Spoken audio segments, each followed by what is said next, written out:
what I'd like to do then is, just to kick off, and if I'm entirely honest, I am actually, or I've been constantly amazed for quite a few years about how much our marketing conversations have been eclipsed by social media. I bet we have all been to lots of presentations and keynotes around social.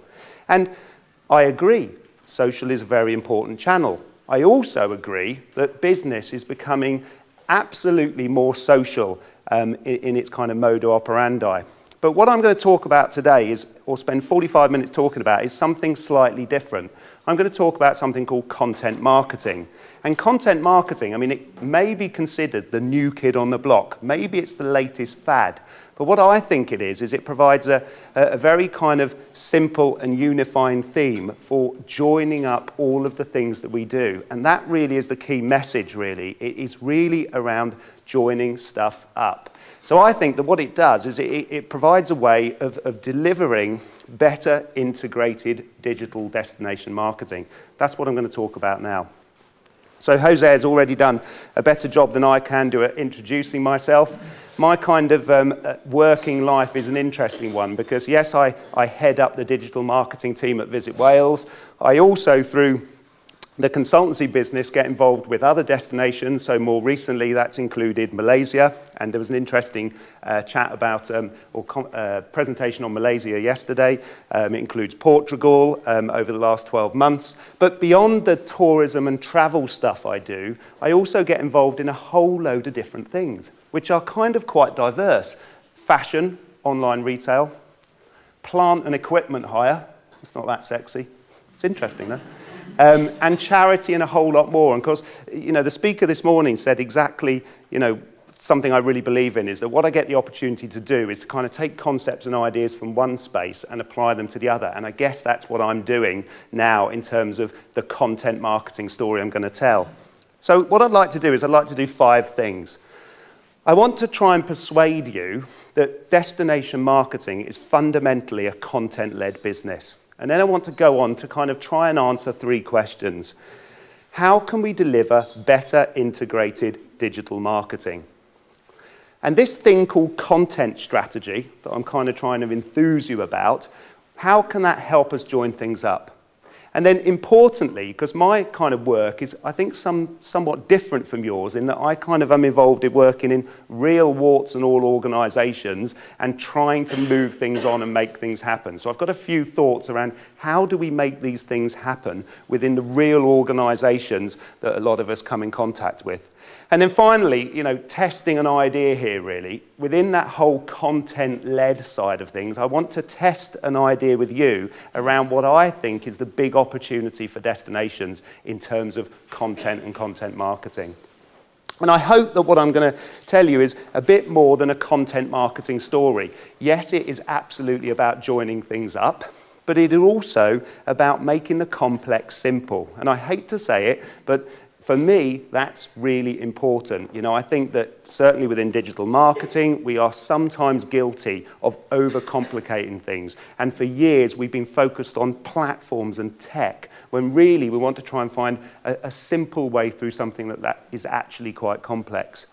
And perhaps more complex is it's really about organisational mindset change. And that's the message here really, is that to make some of this work and some of this happen, it does require mindset change, certainly within senior management, and it includes kind of shuffling the way we work within the organisations that we work in. So then, first of all, let me try and persuade you that destination marketing is a content-led business. And I don't need to tell you this stuff. 82% of people prefer consumer reviews over a hotel's description of itself. Well, that is fundamentally social. 1/4 of US 18 to 34-year-olds use mobile and tablets when booking air tickets. Well, that's fundamentally mobile. And of course, within that social mobile, you might expect me to start talking about local within the context of search. And so, mo, low is kind of where we're at. But in fact, it's much broader than that. Within that kind of research and planning, and let's not forget it, 71% of travellers use search as part of the planning and booking process. And I think that's really important because when you look at the way destinations work on the web and the programs around what they do, I think they forget that for Visit Wales, 54% of our traffic is driven through the search channel. 84% of that comes from natural search, and search is an incredibly important part of what we do. And in the time that I've been working in travel and tourism, which kind of is over 20 years now, if I include the time when I run small tourism businesses around a whole load of kind of outdoor activities, the thing that has changed most is the customers.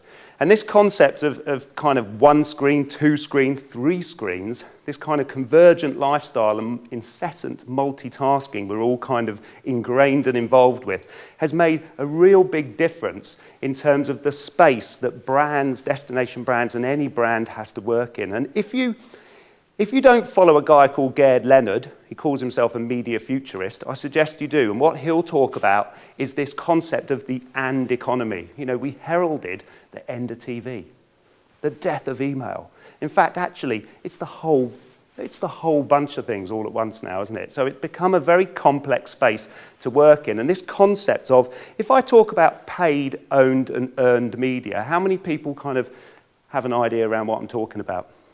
Okay, so that's most, but I mean, owned media would be our kind of own web platforms, our own social spaces, our own Facebook. It's the stuff that we have control over.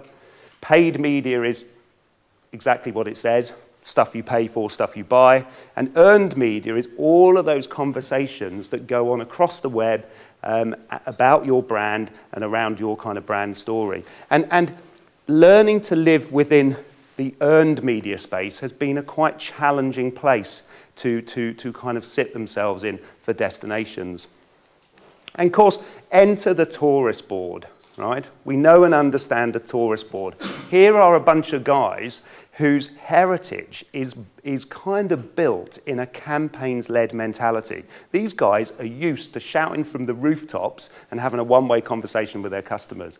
And often, given the political nature of those organizations, often are, conversations around something where there's no clear point of difference. And we've kind of had these, we've been talking about this for some time. This could be China, this could be Wales. But really, if you think about it, in that challenge, which is ultimately selling holidays and ultimately selling an approximation of something that might happen, right? Well, content is actually all that we have, and I would suggest all that we're ever going to have. And so as early as kind of 1900, you've got a business or a brand who are about making tyres for cars, who managed to diversify, notice and take advantage of this opportunity and diversify their whole business into producing travel-related content, be it travel guides, restaurant guides, the stuff that you know Michelin for now. And then more recently, you've got kind of other business model changing stuff happening. So TripAdvisor and the power of the user-generated review has become a hugely powerful force within the space that we work. And if you think about it, I mean, in a world where the content a brand creates is everything, and Red Bull is a case in point, well, that provides potentially a huge opportunity for destination brands. So Red Bull have really kind of, again, created almost a whole new business model around branded content. What do they spend? $28 million a year on branded content. I mean, the space jump was kind of best part of that, just to make that happen. And of course, we in Visit Wales have an events department, and we support events, and one of the criteria is that it supports the visitor economy in terms of people coming to see the event. We had Red Bull in West Wales a couple of months back, and if we're honest, for the digital team at Visit Wales and for the content marketing team at Red Bull, whether anybody actually turned up to the event was neither here nor there. That was all part of the content marketing machine that this type of brand has become. And of course, during that time, when all those things have been changing, the objectives for the tourist board have not changed that much. So these are the objectives for Visit Wales. We've got to deliver around £150 million worth of additional spend as a result of our communications. We got a big focus on reputation, and if there are people here from London and the Southeast, you'll be well aware of the kind of stereotypes and the negative perceptions that you might have about Wales. Interestingly, probably less of an issue once we go broader than that kind of domestic market. And our marketing strategy has been very much about that front-end focus. We're about the awareness and consideration and using advocacy to drive awareness. So what we're about is we're about putting Wales on the list where they haven't yet considered Wales. So if a family is looking for a UK family holiday and they're maybe considering the Lake District or Cornwall, we're about saying, hey, look, there's a variation on that theme that you might want to look at, and that's Wales. And also, we have kind of a brand story. You know, the current execution of our brand is this thing called Proper Holidays, or until very recently, Proper Holidays. And what that describes is a really clear point of view around what we think a proper holiday should be about. So we're almost lining ourselves up to be the antidote to that kind of sun loungers and poolside holiday, and we've got a very clear view around, you know, the way we think, what we think holidays are about. And of course, you know, destinations have absolutely embraced social. And here's a great example. Australia have around 4 million Facebook fans on their Facebook page. So last week alone, 330,000 of them are talking about Australia. They are sharing, liking, and commenting on the content on that page. And I'm going to talk about scale. Well, actually, that's pretty damn good scale, right? And of course, social is an important content platform. It's a way of connecting and engaging with your advocates, you know, and actually starting to be that the people that live within the destination, the tourism businesses, the visitors themselves. It's actually around connecting and engaging with your advocates and crowdsourcing very credible content. And that's the potential power, you know, is that, you know, we're the government. We're going to say great things about Wales, of course we are. But if we add that user-generated crowdsourced content, we help to drive credibility.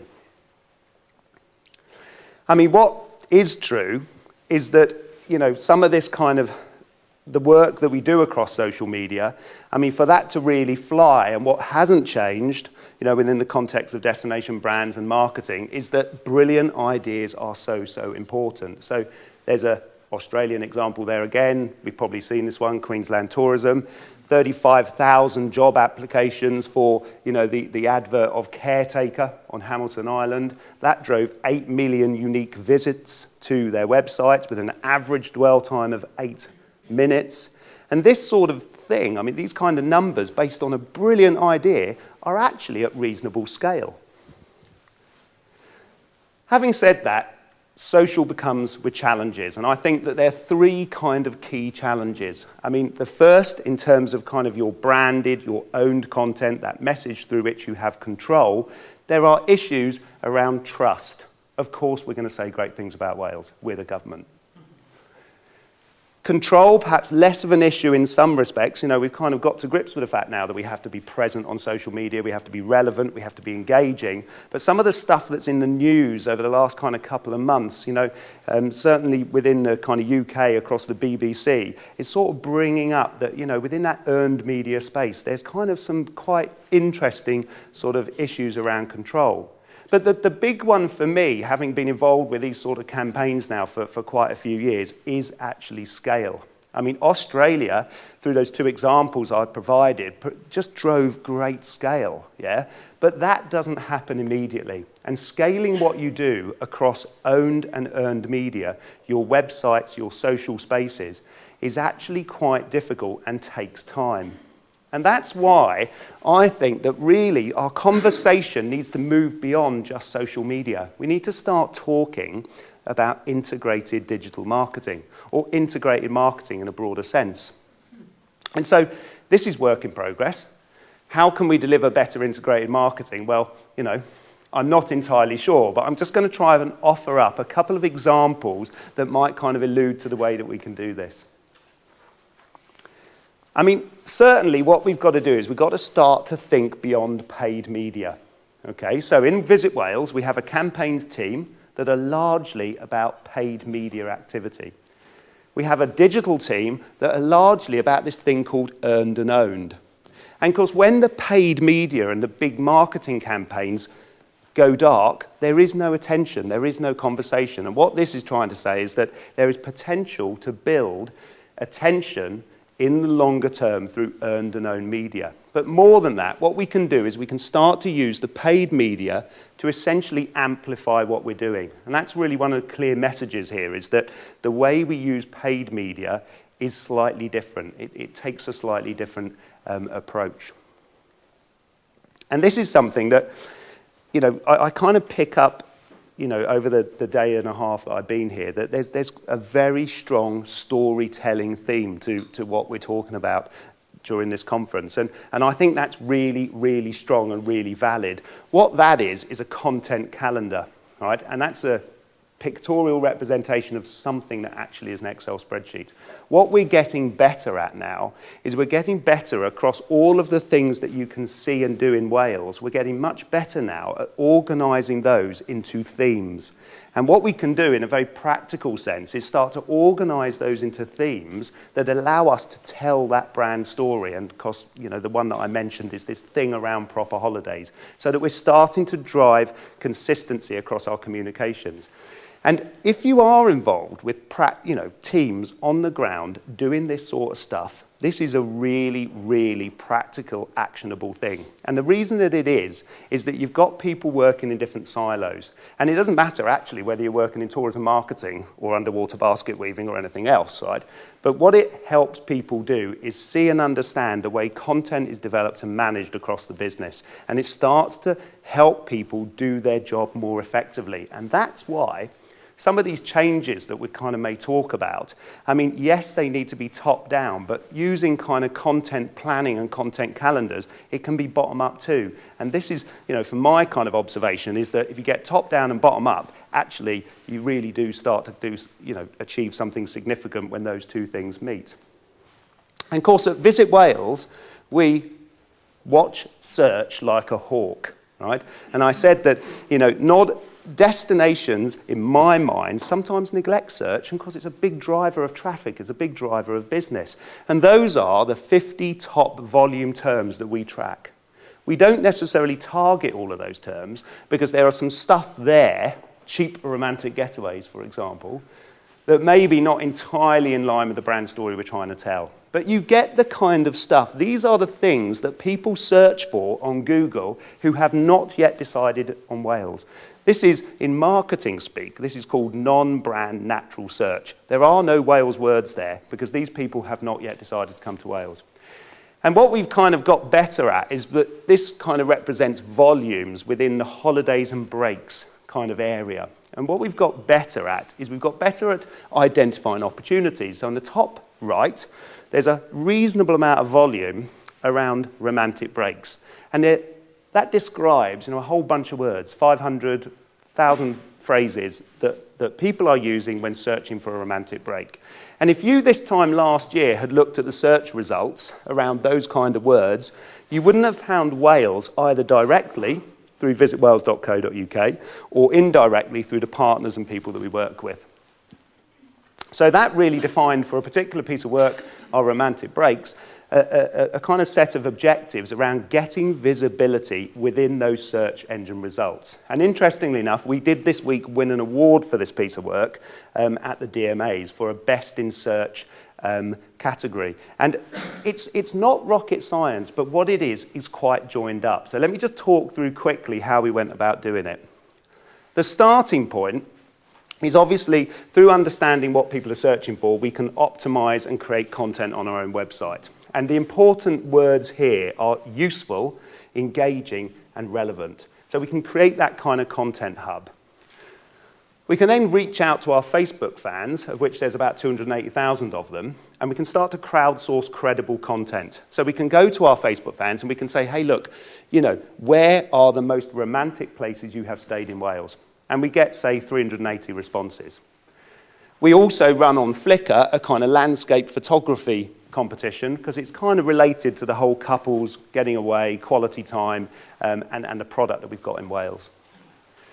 And what we do is we use that crowdsourced content to create credible content supported by our kind of customers and our advocates, certainly on our own website. So these are the, say, top 20 romantic breaks hotels on a map on our blog with some kind of story and conversation around it. But more important than that, what we do is we actually start to understand and we start to prioritize and we start to kind of analyze the networks around us. And these are the places off-site where people are discussing and researching romantic breaks. And what we can then do is we can start to reach out to those places and we can start to, through useful, relevant and engaging content, we can place content on those sites, which is certainly creating buzz in the short term, but also creating links through various kind of badges and widgets, links back to our site to support search engine visibility. And amongst those kind of networks, there are some really kind of key partners. So you might have come across a site called Mr. and Mrs. Smith, the one on the left, and they are a kind of luxury break site for couples, and we really kind of engaged them. And actually, interestingly enough, you know, and it's an important message, used a whole bunch of traditional techniques like prize promotions. You know, this is kind of good old honest PR delivered in a kind of digital way. And so we can engage those key partners and again, short-term buzz, long-term gain in terms of search engine visibility. And this whole thing, you know, we started working on this probably kind of this time last year, and what we're very aware of is that we need to kind of maintain momentum. You've got this kind of, you know, special time called Valentine's Day, and of course we understand top right the kind of search patterns around people searching for romantic breaks within the context of Valentine's Day, and what we need to do is maintain momentum up towards that point. And of course, maybe, and it's absolutely okay, use a bit of paid search as well to fill in the gaps. And of course, what we've also got in Wales, a nice kind of spin to the story, is we've got our own Valentine's Day, St Donwyn's Day. And so we can start to talk about that, and we can start to, across those networks now, push out that content into those places, which is actually a really nice story and really adds to what we're trying to do. So, I mean, what happened? And we said the objective was visibility in search. So what that graph is about is it's about saying, well, look, across, say, 100 target key phrases, how are we ranking in terms of search results? And what it kind of demonstrates is that, yes, when we optimize content on our site, that's important. When we reach out and place widgets and links back to our site, that increases our search visibility. And then as we kind of progress, you know, we start to get, you know, after 6 to 9 months, we start to get kind of more positions in those kind of 1 to 5 top of the first page on Google. And it's quite interesting, really, because, you know, it does take that amount of time. And someone once described to me that digital marketing was a little bit like plate spinning. And of course, what we've got to do is we've got to spin some plates. It's the Greek theme again. We've got to spin some plates, you know, on the romantic break space and start to understand the networks, push content out, generate links. And of course, what we've also got to do is spin some plates over here on the short and city breaks. And then, hey, adventure breaks, different network, different content, different customers. We've got to go over here and spin some plates. And what that starts to do, that plate spinning is where you start to get the visibility. And of course, what we are now having to do is go back to romantic breaks and keep spinning those plates. And of course, we do that in a very joined up way. And the reason that we do that is that the red line is the trend of kind of search on Google, right? The blue line is the amount of traffic we're creating. So what we're doing is we're grabbing a kind of larger percentage of, or an increased share of that traffic. And there are very, very similar graphs around what are our micro conversions on our website, people downloading brochures, people searching for product, people signing up for email, people going through to our partners. And that relates to the search visibility, the traffic, and the outcomes. And then, this is as much detail as it gets, yeah, is that what that describes, the red line is our non-brand search. That's where people are not searching with Wales, right? So that's UK family holidays, romantic getaways. Sorry, the red line is brand search, yeah? Wales holidays, Wales family getaways. The grey line is our non-brand. And remember I said that our objective was about turning people that hadn't yet considered Wales into people that are. Well, that's what the grey line starts to demonstrate, is that what we're all about within the digital space, and search being really important, is we're about starting to gain visibility in those non-brand, non-Wales terms. And that really is a kind of cornerstone of our strategy. And because I've said it already, what you've got there is a kind of rinse and repeat. You can do this across activities, adventure, short breaks. Make sense so far? So then, what about paid media, right? Well, for starters, right, and this is kind of a way of hopefully explaining a slightly joined up way of doing it, the big idea is really important. Right? So, you know, the idea around advertising for a caretaker on Hamilton Island is a really great idea. And one of the things that I've been interested in or got involved with recently is that you've got digital people and digital agencies that start to deal with this thing called big data. That's joining up data sets to create kind of customer insight and understanding. And you've got kind of brand and comms agencies and branding people coming up with really great ideas or big ideas. And of course, the interesting thing for me is how you use those two different kind of bunches of people to start to create the really brilliant ideas that you put in the middle of what you're doing. And on the basis of having a really great idea, there is a big opportunity to kind of crowdsource what essentially is kind of very credible content through targeted engagement with your community. You can start to create, you know, the sort of content that you can use paid media to amplify and to scale. And just to give you a kind of quick example of that, this is something that we did last year in 2011. We Want Piers Bramall, right? So what we did here was we charged a whole country to invite just one guy and his wife or his girlfriend, who incidentally, actually they split up just afterwards, which is a little bit embarrassing, you know, but, there's no such thing as bad PR, right? But we challenge a whole country through video invites to invite Piers and his girlfriend to come and enjoy a week in Wales. And that's exactly what happened. So we got about 200 video invites, and of course we were able to present those to Piers and say, hey, which ones would you like to do? It's slightly more kind of structured because ad agency's involved, but you know, which ones would you like to do? Come and enjoy a holiday in Wales. The country has invited you. And then, of course, we can tell that story not only, and we had a kind of Facebook hub around which we told that story, but also, you know, we can tell it in kind of offline media, so direct mail.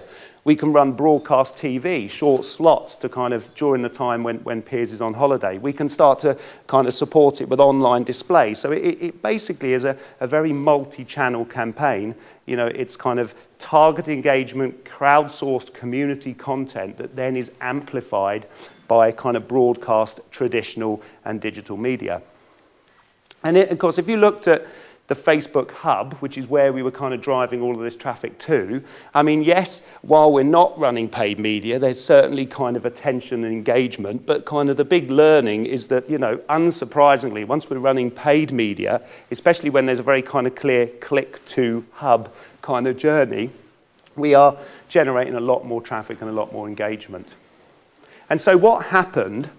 Well, 196 video invites, we added 19,000 Facebook followers, we 128,000 views of kind of content, 11,000 subscribers, 37,000 brochures. And that campaign through the paid media, you know, that kicked off with a bunch of invites on YouTube, reached best part of 34 million UK adults. And Ella's going to talk later today about the evaluation programme, and Visit Wales, I do believe, do measurement and evaluation fairly rigorously, and we were able to prove that actually that work made a significant contribution to around £100 million worth of additional spend in destination. And of course, the interesting thing there really is that, you know, for me, involved with owned and earned media, and of course, you know, it's almost like different camps. You've got the kind of guys, the digital team, sort of like, you know, not kind of buying into what the kind of advertising and campaigns-led team are about. But for me involved, we're trying to join those things up and trying to kind of really scale all of the hard effort that we're making across owned and earned media. I am coming to the conclusion that it really is about using paid media in a different way. And that I guess, is kind of where we are with this really, is that what we're using now is paid media to amplify what we're doing across owned and earned media. We're scaling those efforts. And one thing for sure is that to do that, it requires a slightly longer term view to strategy and planning, so that, take that targeted engagement work, it takes a bit of time. The romantic breaks work is a good example. It takes a bit of time to actually ramp up that side of things so that you have things in place to run a kind of broadcast media piece of work. So then, just back to kind of, this is my view of back to the whole content planning and content strategy thing. And this is kind of my view of around why is it such a powerful tool to start to join things up? Well, this is the way that I would explain it.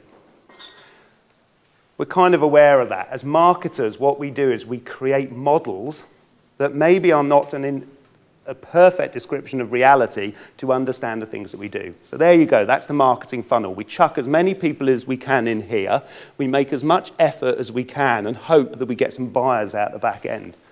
But of course, in reality, the journey is a whole load more messy, right? And for sure, that is a whole bunch of content influences that happen not only on our own website, and I think this is an important thing, and again, within that destination marketing space, the game to be won or lost is off your site. There is a lot of off-site engagement goes on from the point when someone is first researching a holiday to the point when they actually buy.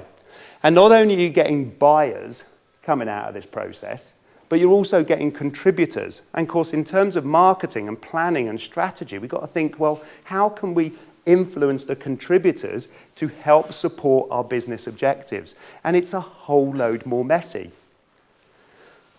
But this is a kind of few moment, is that, actually as marketers, what are we trying to achieve? What we're trying to achieve is getting the right piece of content in front of the right person on the right device at the right time to do the right thing.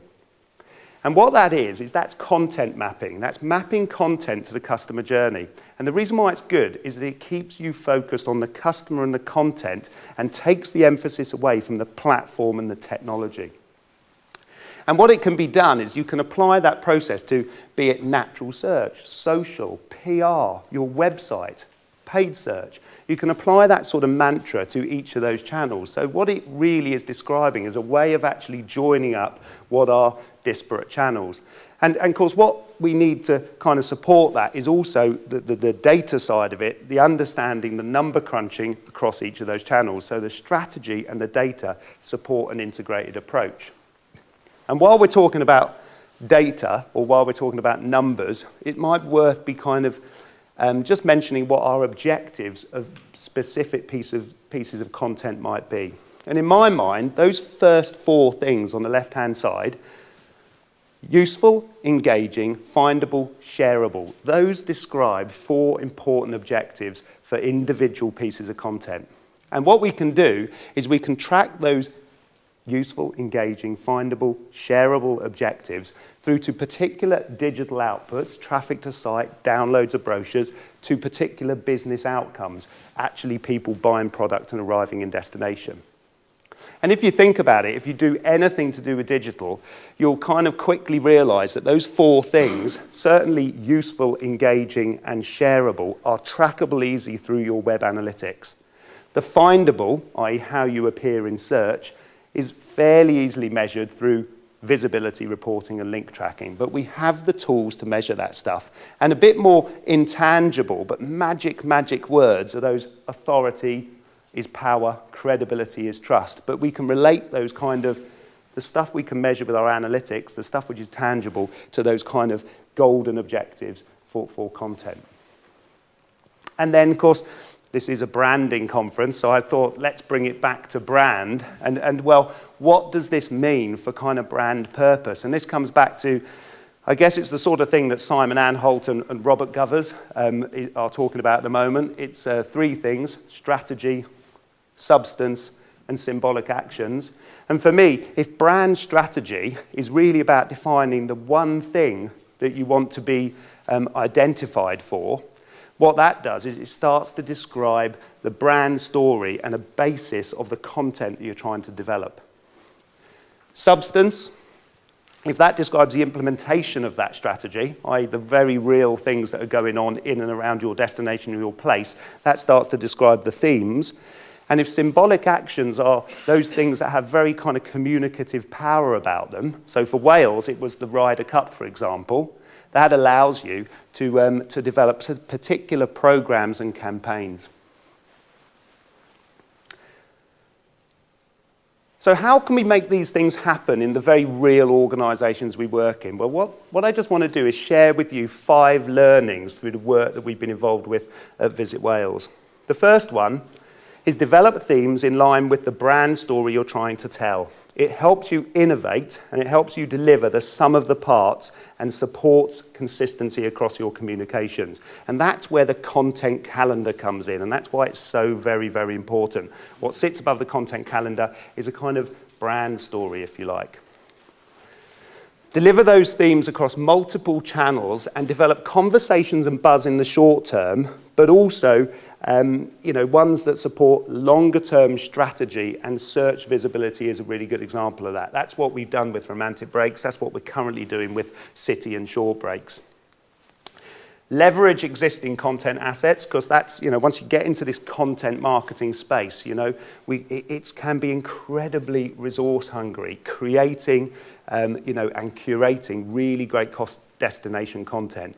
And there is that mantra, which is really a very applicable one. Create once and publish everywhere. So look at what existing assets you've got, leverage those, repurpose them, and push them out across all of the channels that you have available to you. Number 4, and this is applicable even if you work for a government department, right, is that commit budget with very clear objectives. If you need to deliver this much to the bottom line, make sure you do it with this much budget. And whatever you do, keep something for testing and learning and taking calculated risks. And that's what we still manage to do, don't tell everybody, within Visit Wales, even though we're now a department of government. And then this is the one that is really kind of interesting for me, because the thing that fascinates me is really how people and organisations work. But I've come to the conclusion that success in digital is often about the sum total of many small things.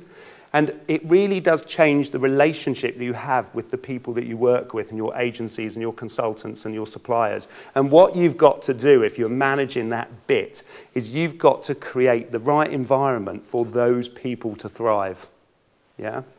And that brings me on to, and we haven't got quite enough time to talk through it today, but that brings us on to this whole, to make this thing really fly, it's not just channels have changed, it's not just people, it's not just agencies, it's organisations that have and need to change. And it is a whole load more than just kind of that. It is really about mindset change. So what we've got to do is we've got to consider, well, how can we actually drive that sort of change? And one of the things that I've become quite interested in is models around kind of organisational maturity. And if you are interested, I've kind of posted a sort of post on that on my blog around kind of what I think is a very practical and actionable framework for driving these sorts of changes. And of course, when you do change to become a more content-led business, right, there's a whole bunch of things that come with that. Your understanding of the customer comes much more deep. Yeah, you're kind of in this ongoing and never-ending, always-on kind of research phase alongside your marketing. Your communication becomes much more of a dialogue. And the thing for me that's really interesting, and actually just marks when you've achieved it and when you've done it, is you start to budget across themes rather than channels. Yeah? So you start to become conversation-led rather than channel-led. And that, I'm honest with you, is roughly where we are with Visit Wales now. We're starting to budget, certainly within the digital space, not across different channels, but across the kind of stories that we're trying to tell. Your marketing become much more always on. They become less campaigns focused. Your organisation should become more customer centric, and your results should become more sustainable into the longer term. And then that just leaves me to kind of test something with you really, which is, within this content marketing thing, what is the big opportunity for destinations, right? And when we made this diagram, we really quite liked this diagram, but I've kind of grown to hate it. But where it comes from is, about 2 years ago, we had an agency working on a new TV ad, and we had to make a map with a load of content on the website. And I sat there, and I said, I scratched my head, and I said, I tell you what, I'll be really honest with you, we've got to be a bit careful because we struggle to kind of create the great content that you need to support this TV ad. And I sat there and I thought, oh my God, I've got a whole country producing great content around visiting Wales and Wales as a destination and as a place. So what this represents is it represents a network, right? It's our content network. And what I feel the big opportunity is to leverage it, that hugely powerful content network, which is anybody and everybody involved in the destination and includes the visitors themselves. And there is this thing called taxonomy filters, and why we call them that, I don't know. They're kind of categories. So if you're on YouTube or you're on Flickr or you're in Facebook, they're kind of tags. They almost could be a hashtag. If we as the destination marketing organization can offer up to this network a way of kind of categorizing, tagging their content, we can support and facilitate the sharing of that content much more effectively across our content network, which actually is our distribution network, because some of our partners like Visit Britain, TripAdvisor, True Taste form part of that network. And that's where I think the big opportunity is. It's about supporting the categorization, tagging and sharing of great destination content. And the brand is important because what the brand does is it provides a point of view. And of course, if we, the content calendar, if we could let everybody know what the content calendar was, and we could say, next quarter, we're going to be focusing on underwater basket weaving, and we kind of offer up a way of tagging that content, we can start to facilitate pulling that content through onto our site and distributing it farther and wider across the network. And what we've done is we've started to kind of pilot this approach just in a kind of small way across Flickr, because it's very kind of well set up for sharing and creating groups. And we provide a kind of set of tags around which people can kind of share content, and we can categorize our content. And anybody and everybody is welcome to pull stuff. So the images on this presentation came from the Share Wales Flickr group. But in fact, maybe the answer is something a whole load simpler. And there is this kind of line of thinking whereby we've, for years, structured all of our content into a kind of hierarchy and an organization. And that's what a website looks like, isn't it? Everyone's seeing kind of diagrams of kind of site architecture, right, of how all the pages fit together. But in reality, what we're starting to do now as consumers is not kind of engage with that sort of structure. We're starting to observe streams of content. I've got my Facebook stream, my Twitter stream, my slide share stream. And because if we can start to organise those streams of content, and of course one day, maybe when you arrive in Wales, it'll have on the Welcome to Wales sign, while you're here, share your 3 greatest stories across whichever channel you want to, and put the hashtag Share Wales next to it. And what that does is it starts to create a whole bunch of streams through which we can curate content. And that content, it means that our role starts to become something which is more about content curation and more about sharing third-party content. All of the coloured stuff on that kind of schema is all third-party or social content that we can share.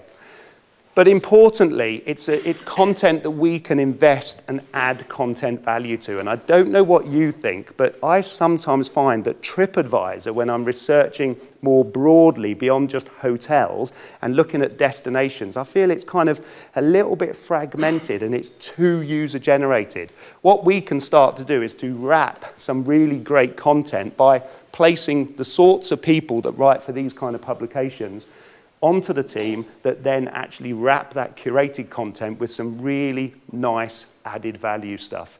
And interestingly enough, those same editors that work on that also have the sort of networks around them that we want to reach out to start to create buzz and links back to our site. But the content specification is one that is built on data-driven insight and knowledge. All of the understanding around search, all of the analytics that we have, and this is exactly where we've got to, allows us to produce a really, really tight specification around the content that we want to create that will work in the networks across which we want to influence. And where that new Visit Wales website is concerned, it's about the first time I can say this with a big web development. Having been involved with web development for 15 years, it's the first time that the content side of it is well ahead of the site build. And that's because we've kind of invested in this resource and we've gone through a pretty structured process to planning and developing and managing the content on that site.